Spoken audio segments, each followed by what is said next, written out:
6 months ago, you saw me and Sanj absolutely ripping this down the road on its maiden voyage.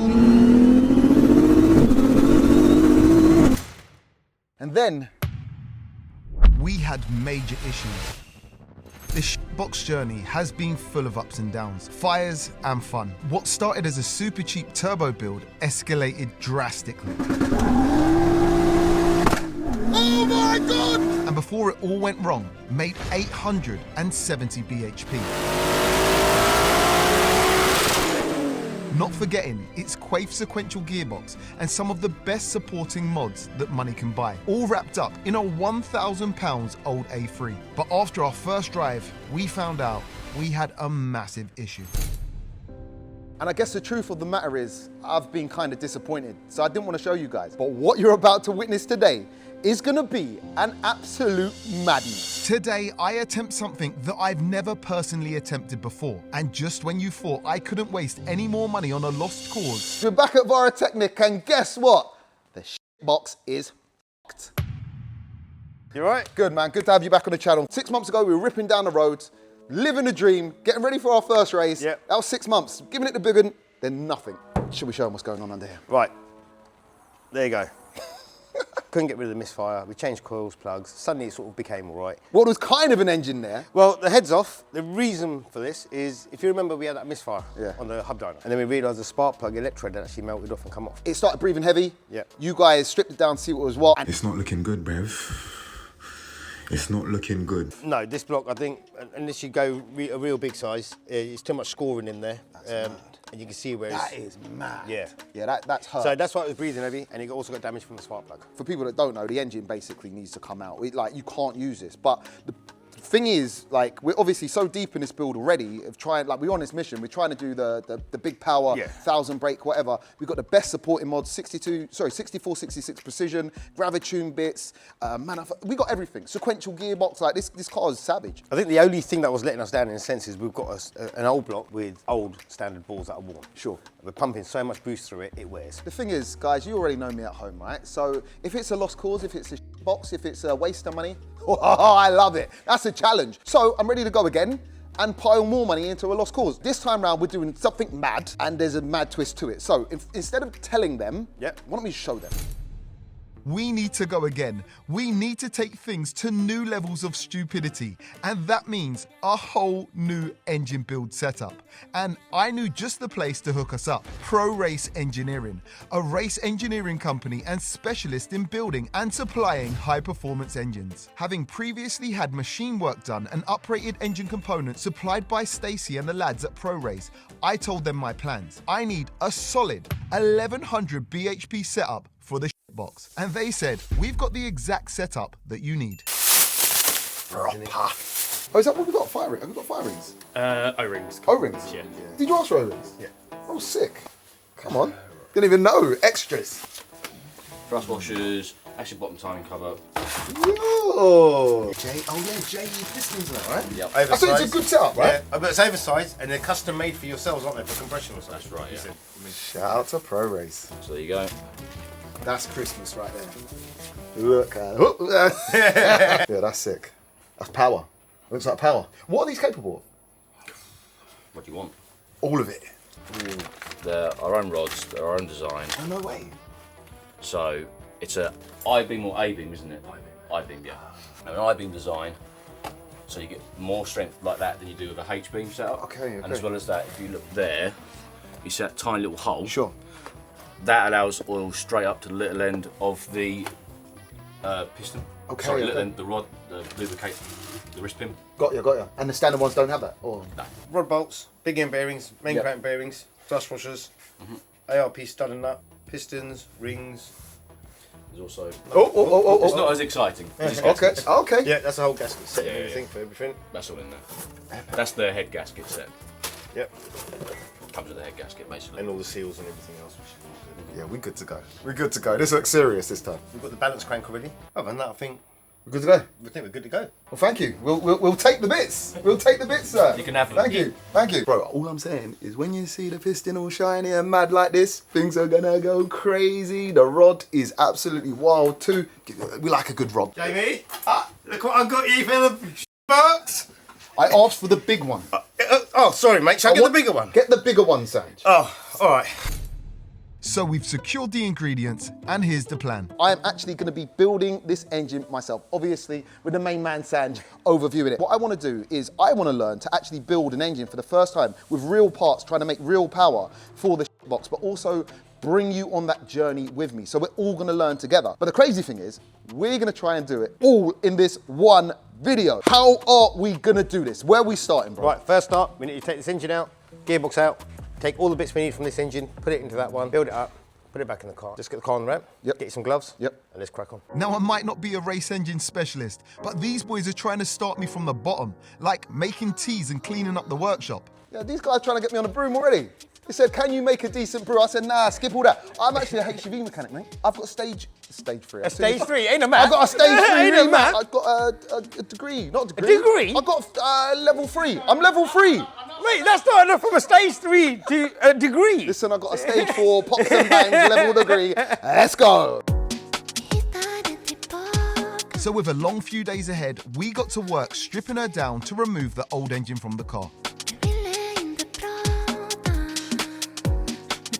Crazy seeing back under this car too with our, what's that, our oil cooler. No, that's your fuel cooler I done. Fuel cooler, sorry. Yeah, I done a fuel cooler on this, didn't I? Oh, that's mad. Yeah, this car's a little bit of kit, man. When you see that gearbox too, you see the old billet end plate in blue. Whilst I worked on removing the drive shaft, Sanj attempted to drain any of the car's fluids that might still be in the system. Oh, there we go. After this box broke a shaft on a previous drive, we actually uprated the front shafts with drive shafts specially made by Audius Power. And these things are solid. Man. Let's go. Yo, this one's weighty, you know. Yeah. Shout out to Audius. This is a beast. It's a beast, bro. Next up, we need to strip down the front end.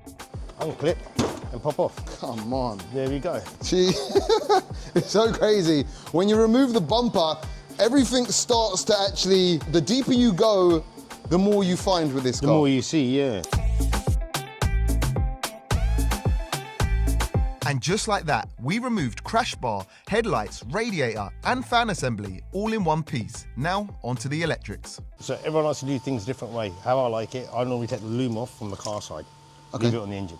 So, this is our harness here. If you follow this harness, this is part of the plug here. If you follow that up to your scuttle, you should, with that emerald adapter, you can unplug it and feed that wire and loom all out. Then we have one wire, which is on the live here. That's our whole engine harness off. No way. Yeah. And that's, again, made it easier because we've got an emerald ECU, adapter, and R32 is a really good way they've done it. Okay. So literally they've got a whole harness with one plug there, one wire there, and a plug there. So it makes more sense to take it out with the engine. Kind of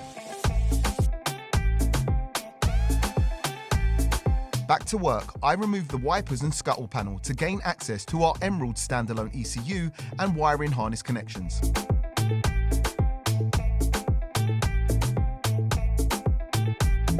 Real men don't wear gloves. Look at his hand versus mine. That's my dirty hand. That's the hand that's actually had the... And that's mine. Look at the thumb. Zoom in on the thumb. This is an advert to wear gloves. With Sanj now firing on all cylinders, I attempted to remove the clutch slave cylinder feed line from the gearbox, and it didn't take long until I had a major incident. Ow. Oh, look at the look. I'm already bleeding. Is it bleeding? They didn't say there would be blood and pain. Look at it. All right, we might have to go to hospital for that. Oh, shut up, man. Blood, sweat and tears up in this. Check him.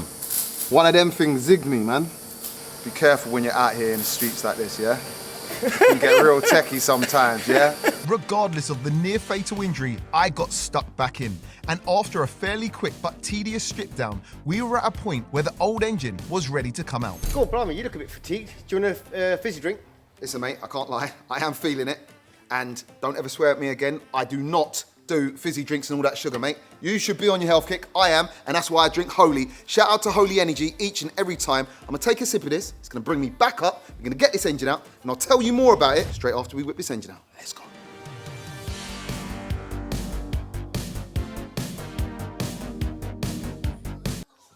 Feeling pumped, we lined up the engine hoist, connected the lifting chains, and took the weight of the engine. Then it was on to the final couple of engine mount bolts.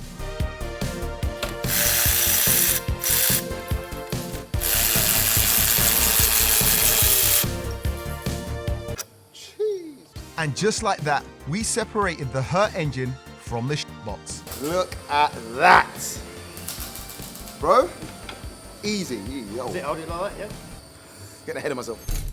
Yo, now we got the engine out and I'm feeling good. Let me tell you a little bit more about Holy. We got the milkshake, we got the hydration, we got the iced tea, and we've got the energy. 57 banging flavors. And trust me when I tell you, they are extra tasty. If you're like me, super busy and active, making a switch to Holy is definitely gonna help you cut down on your sugar intake, keep you full of energy and hydrated all at the same time as tasting better than most of those fizzy junk food drinks you consume. Holy's packed full of vitamins, no artificial colors, it's sugar-free and has 100% natural fruit flavors. And right now, if you head over to the video description, click the link and use my special code, you're gonna save a nice little chunk when you buy. So there's never been a better time to give it a try. And if you buy the Super Set Deluxe, you also get one of these real cool thermo shakers.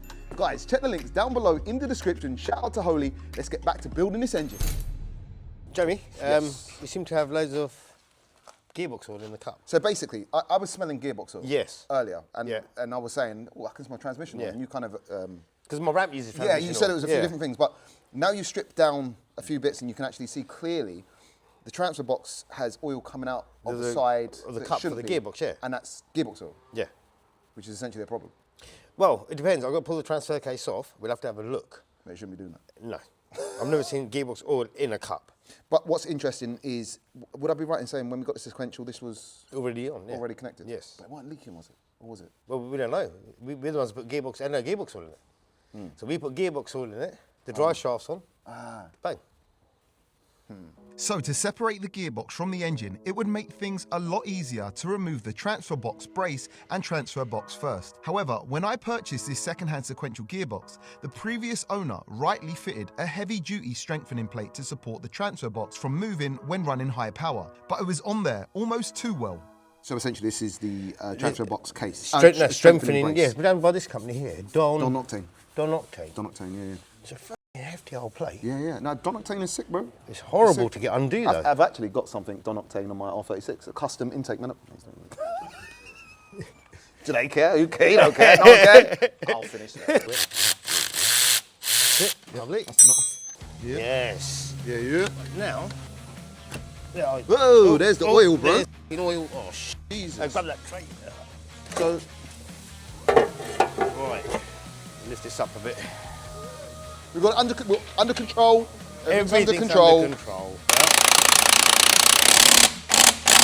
Married on a service on someone's car, and the lady come back a week later and she went, since you done my service on my car, my rear parking sensors don't work. Jesus. I'm like, hold on, but I wouldn't take it to a garage that does that kind of thing to your car, would you? yeah, but the service is at the front of the car. That's your rear parking sensor. She went, yeah, when she pulled up outside, she was like, had a right old face on her. Went to the back of her car, she had a leaf that was stuck on her bumper that covered the sensor. But was it there before she dropped off? that was the thing. Yeah, you know what I mean? That's it. Whoa. Right, if you want to quickly undo this U-clamp here, and then undo that U-clamp, and then we'll put that inside this bolt here. So now we just want to lift the block. So if you put that bolt back, so take that out of there, that in there. Really want to lift it a little bit, just to get the gearbox off now. You know when a fag's going, that's when you know. See, he's starting to operate properly again, you know what I mean? Every 10 minutes, you know what I mean, the nicotine counter goes down. It's marked up and he's back I'll up. get fatigued like you did earlier. Listen, this is what we want. We want proper Sanj. Smoke them sweet. fags. That's it. Mate, I need a Marlboro sponsor. Marlboro Gold sponsor. 100 if possible, because you get more for your money. Champion smoker. Deciding on this occasion, it might just be easier to remove the gearbox and transfer boxes. We removed all of the gearbox bell housing bolts and gave it a go. Give it a gentle tap. Right, if I hold the block, you just rock the gearbox a little bit. Let's see if it starts moving. Yep. Is it? Yep. I can't. It's rattling. Yeah, but- you're moving it up and down. Is it? Yeah. It's just bloody tight. There you go. Right, there that's you go. tight, yeah? Right, that's coming. Hard as just trying to get it off with the transfer case. And after around 5 minutes of me flapping about and not getting anywhere, we called Bazza for reinforcements. Oh, Jesus, look at this. Yeah, right, sweet. I told you I'd done it without. Right, hold on. That's it. That's still there. He's the problem. I was holding the f***ing engine. Hang on. It's the Baz and OG show from now on. Why are we making that so easy? Baz just gave it a bit of a manly rock He ain't smoked enough cigarettes today. How much you up to? 20, 25? What, a day? You haven't hit the 40.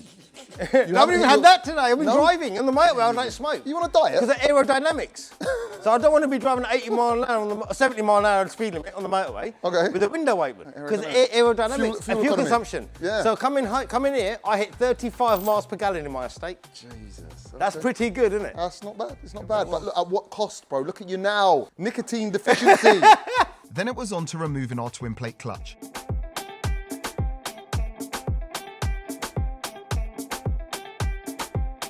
And finally, onto the flywheel, and Sanj gave it a little bit of Asian persuasion to help it off.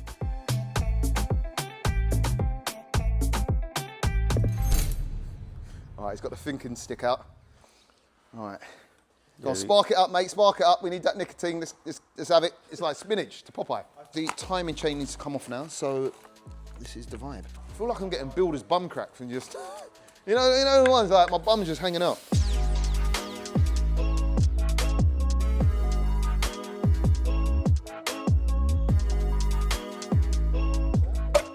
Go. Nice and easy, Jamie. There Nice we and go. easy. Look at that, like a pro, bro. We've exposed the timing chain now. Yep. So this is something we'll also be tackling, I'm assuming, when we'll have to, won't we, when we put the new engine back together. And we'll be putting a new timing chain on it anyway. And just like that, we were ready to transfer the engine from the hoist to the engine stand.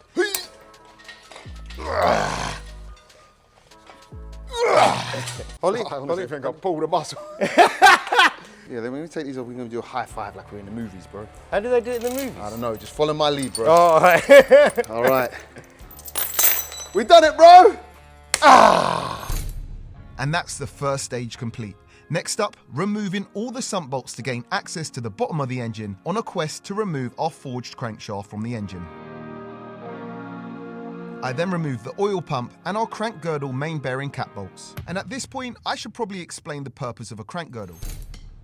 A crank girdle is commonly used as the last port of call to support and strengthen an engine before taking the giant leap to something like a full billet engine. A crank girdle on a VR6 R32 is basically the backbone of the bottom end when chasing big power. It's a solid plate that ties all the main bearing caps together, kind of turning them into one rigid assembly instead of individual caps. On a high revving, high torque VR6, and especially in boosted builds, the crank wants to flex and the main caps want to move. That tiny movement, which is known as cap walk, kills bearings and stability, so this crank girdle is crucial for our big power goals.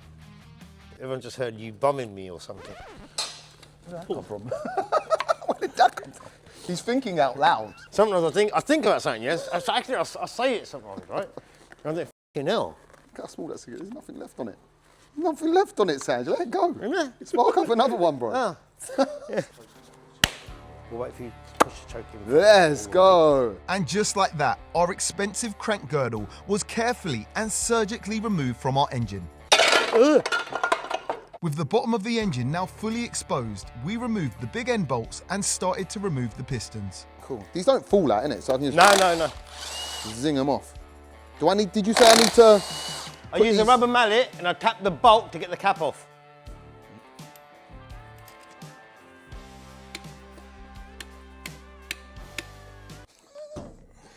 I don't think that's right. Boom! Come on, bro. I was made for this. There we go. Look at that. Let's go. I can't lie. This is actually kind of mad, but kind of cool too, like to do this. And I know it's so crazy because I've been in situations where I've seen and been around engine builds at all different stages, but never actually took it through those stages myself, if that makes sense. So I know it sounds mad, and to everyone watching who does this, I get it. I can connect with you on the real level, boys. In my flow state, and 2 seconds after giving it the big un, I'm sorry. I just cut. You got oil on the camera. You got oil on your face. Yeah. We got the oil in your trousers though, bro. Shit, you might want to get that off. Oh, what's happened here? So basically, I was flowing so well, yeah, and then a piston just fell out, bro. Piston just fell out. Just like that? Just fell out. What's that? Thrust washers. That's how they go, like that. Thrust washers, what that does is you find on one of the bearing caps, and generally It's only on one. it's only one bearing cap, And what happens in the crankshaft, there's a little cutout. This goes on, and what it does is stops your flow. Ah, stops In the the end flow. crankshaft, yeah. Crankshaft end flow is basically side-to-side movement of the crank inside the block. On hard launches or when you dip the clutch at high RPM, the crank is forced forward. If the end flow is excessive, that movement then becomes uncontrolled, and once the thrust bearings wipe out, it can snowball into a full bottom end failure. And that's not good. You get a lot of end float from a Yep. crankshaft, it's the thrush washers. Which are I worn. keep saying Yeah. thrush washers. No, That's thrush a is totally different thing. Yeah, thrush is what women have. Fair play. Did you know men can get thrush? I bet you know men can get thrush. I didn't know that, actually, Until you got it. until I got it. Hey, that's a man's thing.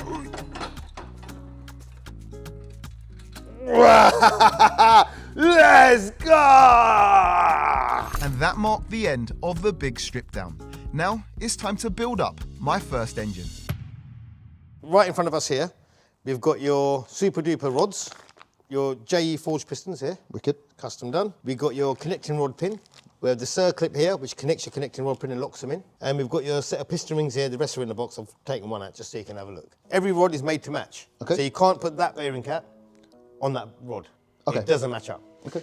These ones, for luckily enough, have numbers. So they've all got their own number. 036, 036, so you know they match. Okay. If you're unsure, you have a cutout there. Generally, on most of them, 99% of them to be fair, the cutouts are on the same side. Okay. So you can't get it the wrong way around either. The first process is going to be, we're going to connect the rods to the pistons. When you do the other 5, can you please have them the same way round that I have this one? So I like all the rods to face the same way, with the numbers all the same way of the piston. We have a rod here.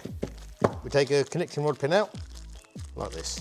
We have that one there, and we need a bag for these. Now, some people might say, why don't you do the rings first? The reason why I don't want to do the rings first is because I've always done it this way. Okay. And I'd assume there's many different ways to skin a cat, as they say, right? You can do rings first, you can do rods first. I've always just liked doing the rods first. So with everything we put together, metal surfaces, generally apart from the rings, Yeah.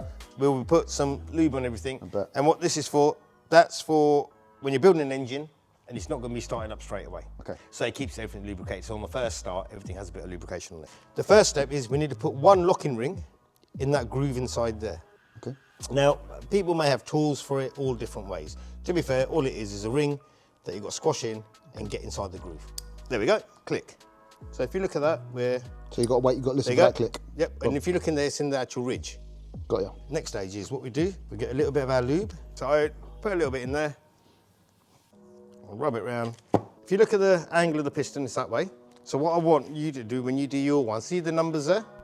Yep. Yep, I want every number to be on the lower side of the piston here, just so it's nicer. All right. Yeah? So then what we're going to do is push this through, like so. That's going to go in there like that. Smooth. Bang. That's our connecting rod connected to the piston. Just like that. Just like that. And then the snap And then ring. the snap ring, exactly the same principle as we just done a minute ago, right? And now that just slid in beautifully by hand. Now if you look at that, we're all locked in. Always double check, every piston you do, Yep. double check. I will double check this one more time myself. I've always done it. Because I always say, check yourself Before you wreck yourself. With Sanjay's tutorial, I went ahead and built up the other 5 pistons and rods, making sure to check myself while sparing a thought for wrecking myself.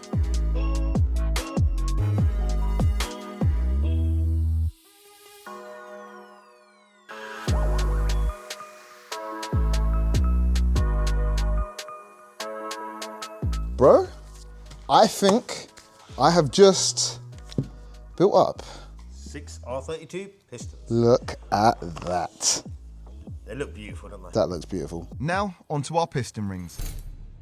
Piston rings are the thin metal rings that sit in the grooves around the piston. They have 3 main jobs: seal the combustion pressure so power doesn't leak past the piston, control the engine oil so it doesn't enter the combustion chamber, and transfer heat from the pistons to the cylinder wall. Without piston rings, you'd lose compression, burn oil, and the engine wouldn't make proper power. And that was half of our problem. Worn rings and scored bores, causing our car to breathe heavy, and essentially sending our old lump to the scrapyard. I went ahead and fitted all of our new piston rings to the pistons, and just like that, we had 6 super duper complete pistons and rods ready for our new engine.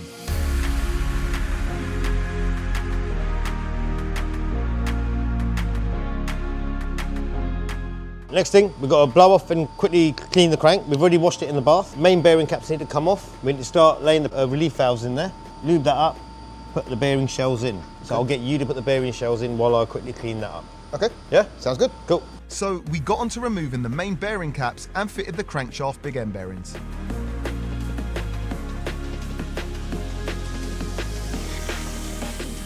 So these are our relief bearings. Well, you can see that.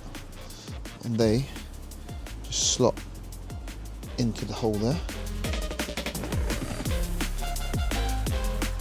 And after laying the big end bearings in place, it was time to lay the crankshaft in place. Come on in. Is this usually So- a one-man job? Or everyone going to laugh at us? No, it's always a one-man It's a job. one-man Do you know what? Hang on, is there any way this goes? Well, that's your chain. The Okay. chain's at the back of your engine. Okay. So you know this is this way. So follow towards me. You see a journal that we're going to meet up against?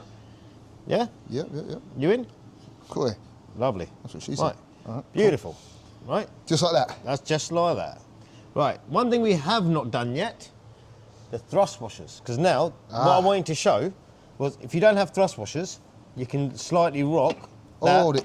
And that would be the end float. There we go. Now, interestingly, there's two different types of crankshaft for the R32 VR6 engine.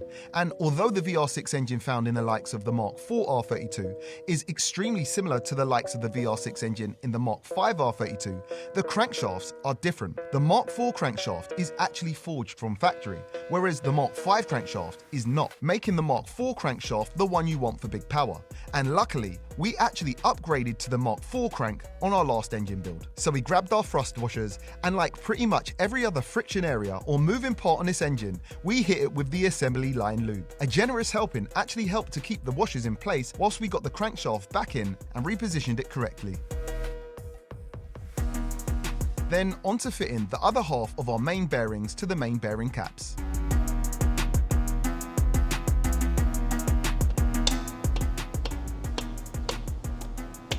Boom!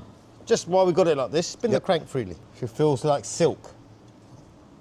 Well, it's the first one I've actually spun, so I'm not sure. All right. I'm not sure if this is good or bad, but it does spin. Yep, if she didn't spin smoothly, we'd have a problem. And like Sanj said, the rotation was silky. Sanj then laid a thin layer of silicone gasket sealant to the bottom of the engine, ready to lay our crank girdle in place.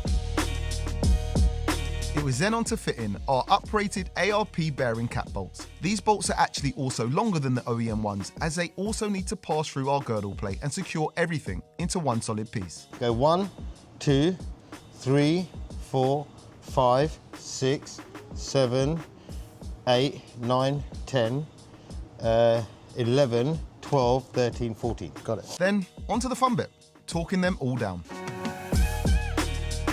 Torquing all bolts to 80 foot-pounds once, giving it 5 minutes to settle, and then going over them again at the same torque, finishing up with a few silky hand cranks to make sure she's still spinning nicely. Like a... Hey, mate, Lovely, isn't it? this is beautiful. That's how it should be, smooth. Smooth as butter. Ooh, lovely. Good. Right. That's her run in. With everything going smoothly so far, it was time to fit the pistons. But with our pistons being slightly oversized, things weren't that straightforward. So on an R32 and a VR blocks, we have an angled bore. Sure. Now, as you can see here, we actually have the proper tool for it. Now, this is obviously made for mainly stock piston sizes and ring sizes. We have tried doing it in one with this tool, but it's a bit too tight. So what I'm going to do, I'm going to demonstrate. Now, a lot of people may have comments about this or whatnot. It works, and it works a treat. When the piston goes in, obviously you get your angle of your bore, which is like that. Get the piston in beautifully, like so. And once that's done, literally, I can hold this with my hand like that, and it starts to go down by itself like it should. I've got a plastic spatula in my hand, so it isn't going to damage anything. And essentially you're compressing the piston rings, so... And literally, I'm just compressing the piston rings lightly around every single side, like so. So this, I haven't forced anything at all. And there you go. And then from here, it just falls in by hand. All the way in. And that's how you put a piston in And the that's how you old-fashioned put way. it. All right, cool. So essentially, Sanj, we need to repeat that four more times, and we're ready to start her up, yeah? So we got to work lubing up our uprated ARP bolts and bolting our pistons and rods to the crank. And as the hours passed, the conversation got worse and worse. You smoke a lot of cigarettes. Tell me, is this possible? Back when I used to ride the bus, yeah, in my younger years, there was always a dude that we used to see on the back of the bus, right? And we speak to him. This is back when like people just smoked anywhere. He used to be able to smoke a cigarette, Yeah. inhale, Yeah. and swallow the smoke, bro. Yeah, so you go out and suck it back in. No, he never blew out. He could take a toke, Yeah. take the smoke in, Yeah. and go, and no smoke come back out, Do you bro. know why? Gone. Came out of his ass. Yeah. Boom! We done it, bro. We done it. Oh, No, you've gone too far. No. too far. All right, guys, this has been absolutely intense, tiring, and also very interesting. Time now, time check. 11:45 at night. We've had a laugh. We've had a laugh. Yeah, We'd have a yeah. laugh and a joke. What you guys are seeing, you probably 2 minutes for them. Big and bolts torque down. We're all good. All pistons in. Crank bearing bolts. Main crank bearing bolts. They're just whispering to me. He's like, we spoke about this, Jamie. It's a late night. And the main thing is there's 6 cylinders inside this engine right now, guys. So we are good to go. And what we're going to do is our first hand crank. Hand crank? What do you call How it? fast are you going to turn this thing over I to thought hand this is crank where we it? start out for the first time. Yeah, come on, get it back in the car. But essentially, we're going to spin it over and we're going to see all of these bad boys popping up and down like a good one. You do the honours. All right, go on, you hold the camera. Not the screen. Not the Okay, so this is me now. Fireman Sanchez filming. Bring it back in, bring it close on so they the- can on the see. camera? So, Okay, yeah. show the thing. What am I yeah? saying? Here, up All right, here. you ready? Yeah. Show me now. Yeah. All right, ready? Yeah, go on. Let's go. Look at that. That looks nice. That is smooth. She's moving, San. She's moving. Let's get her started. With a major milestone reached and a long day of work, we called it quits for the day. But the next day, I arrived back bright and early to get this engine built up once and for all. Right, Jay, it's a normal working day. Yep. So I've got to leave you to it to crack on. I'll guide you quickly to what you need to do, and you just have to crack on, because up there I'm making a custom power flow exhaust system on a Honda Type R, Accord Type R. That's actually quite a rare car. Shout Yeah. out to the Honda Type R Accord Estate. I think it's got a K24 in it. I might be wrong, but anyway. Oh, no. Who cares? We've got a VR. That's it, yeah. Anyway. Right, okay, so one of your jobs, I'm just going to lay it out to you quickly. Okay. And I need to crack on, you need to crack on. Sure. Right, the auxiliaries here, you've got to swap all over. Okay. You need to get the sump on, oil pump on. Yep. The baffles in the sump, intermediary shaft, oil pump drive. And that's your main bulk of it.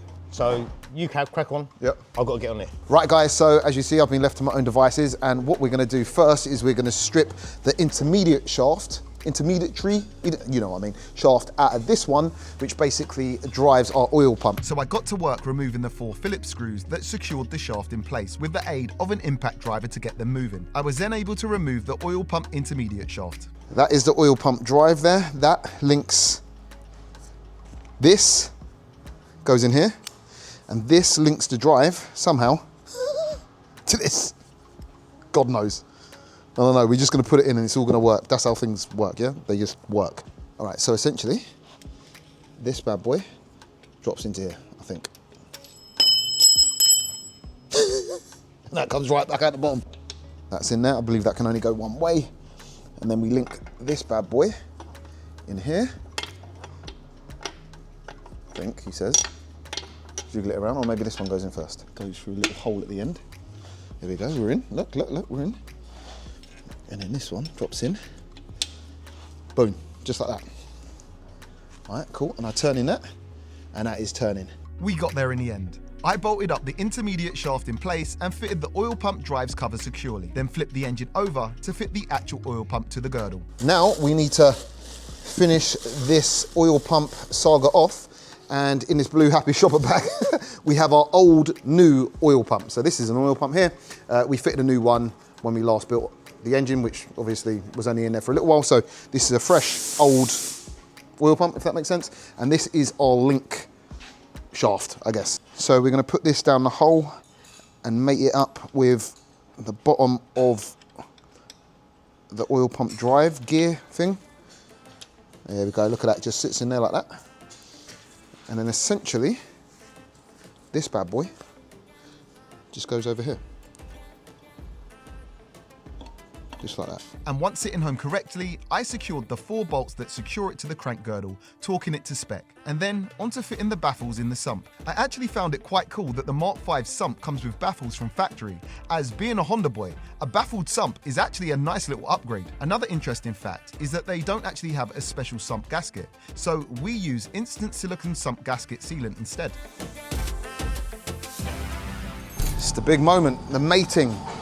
Say goodbye to your last view of the internals, hopefully. You never know, they might come back out on a dyno, on the road at some point, but for now, farewell.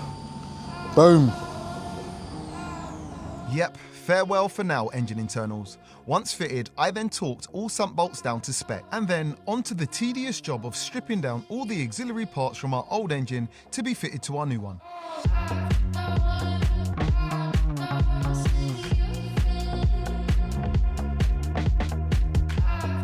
Right guys, so as you see, I have stripped down our old block and we have all the auxiliaries on the floor here. So I just run you through what we've got here. We've got the oil filter, housing assembly and cooler. We also have the crack, they call this a crack pipe. Basically feeds coolant into the block. Crankshaft position sensor, our knock sensor, our dipstick seal. I think we've got a new one of those, but it's got for anyway. We have our idler pulley kind of thingy-majig. And we have our alternator, and all of that needs to go on this. So I'm going to spin that engine round and then fit it all back, and hopefully it all fits back. After we've done that, I guess we start building up the head. So I started the rebuild, including our water pump. Now, some water pumps have plastic blades, which can break off, causing all sorts of issues. However, the one that we're using is all metal, which shouldn't suffer the same sort of failure. Sanj, have a look at my work. Tell me what I've done, mate. Okay. No, I'm actually recording. Oh, now. So, right, our next stage is going to be the front crankshaft oil seal housing. What we'll do, we'll put a new seal in it, but I'll demonstrate how to do it. Sure. Because we've only got one seal. Got you. And if you accidentally damage it, we're a bit Got you. done. After that, I want you to put the fire rings in. So I've pre-cut the fire rings for you already. Okay. Right? So then you're going to lay the fire rings in, tap them in. Then we're going to go for the head gasket. Okay. Cylinder head. And then remember the torque sequence I showed you Yes, the other, yes. for the crankshaft? Sure. Similar procedure. You're going to do the exact same with the head. On the head. We're almost there. So we headed over to the press to press the old seal out and press the new seal in. Barry calls me a hoarder because I'll keep loads, everything. You ain't lying. Why the wires though? Hang on. What do you mean? This is my stock of wiring. Stock of wiring? Because we do conversions day in, day out. I keep, when we strip cars, I keep all the... There ain't no way you know what wires going where in that. What do you I mean? guarantee you can't even pull a loom out of there Right, without I'll pulling tell the you whole straight thing. away. Go on then. That's a 180. All right, now pull it out. No, I can't. Sanj smoothly pressed the old seal out and pressed the new seal back in. I then went ahead and laid a thin layer of silicone gasket to the cover and attempted to fit it. I'm going for it.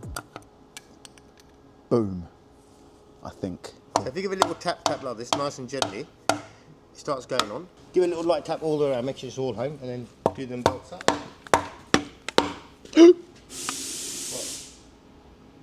Well, that's cracked. Ah, it's cracked.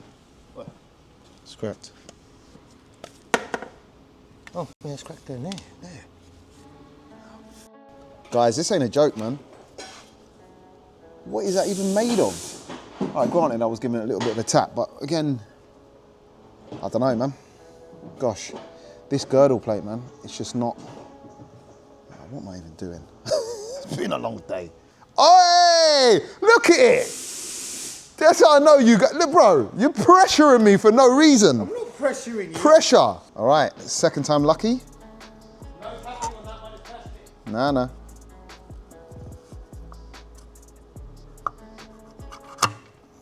Boyakasha. Let's go. Let's go, Sanji. But that's what these lumps are for. That's why they made them thicker. For a little bit of a tap. Yep. Right, lovely, jubbly. Having got away with being a little bit heavy-handed, the new cover located nicely in place, also fitting the final sump bolts, which also bolt up through it. And then Sanjay's socket got awkwardly stuck on his rattle gun, and we needed it to tighten the crankshaft pulley. So... Oh, hold on. Oh, f***ing hell, are you sure? Yeah, Hey! All right. No, oh, I didn't mean that. There you go. Make sure it's home, bro.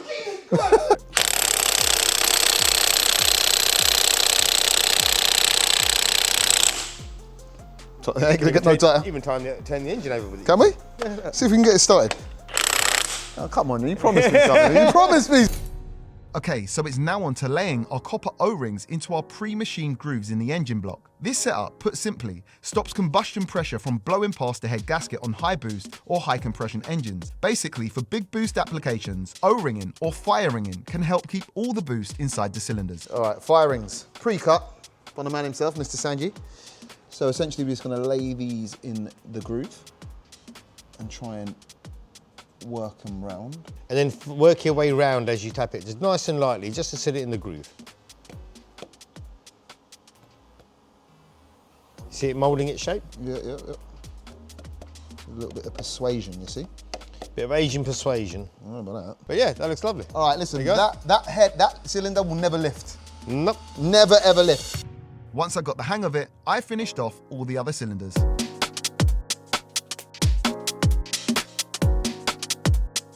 Now, on to building up our head, starting with our uprated ARP 2000 stud and nut conversion head bolts, laying a couple in place to locate our head gasket. Head gasket.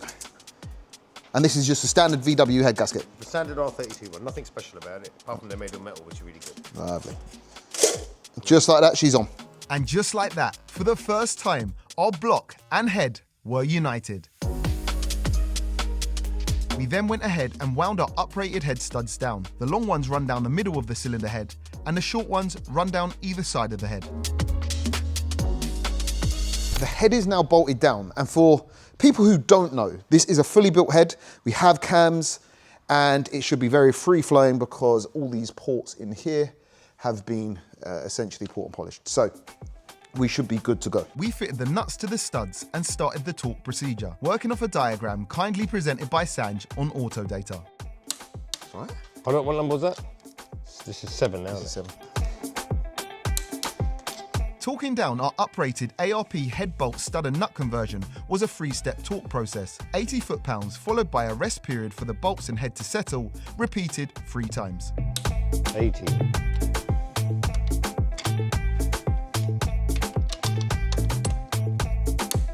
90.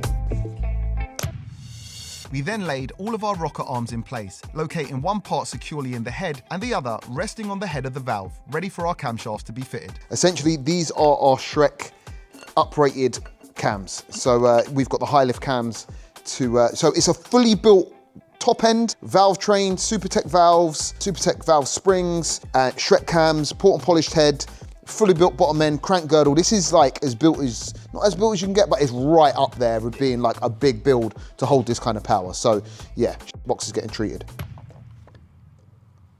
Like so. That's it. Do your, that one there. Okay. Oh, sorry. Okay.